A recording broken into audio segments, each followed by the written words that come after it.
कोल्हापूरमध्ये राष्ट्रवादीत नेत्यांचा पक्षप्रवेश पार पडला। यावेळी काँग्रेसचे निष्ठावंत दिवंगत आमदार पी.एन. पाटील यांचे चिरंजीव राहुल पाटील आणि राजेश पाटील यांनी अजित पवार यांच्या उपस्थितीत राष्ट्रवादीत प्रवेश केला। या पक्षप्रवेशानंतर उपमुख्यमंत्री अजित पवार भाषणासाठी उभे राहिले।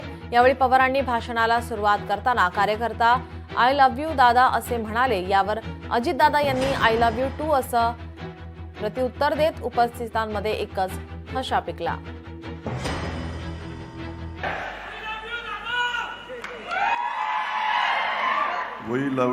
I love you too. लाडक्या बहिणींनो, माझ्या मित्राला म्हणलं गैरसमज करून घेऊ नका।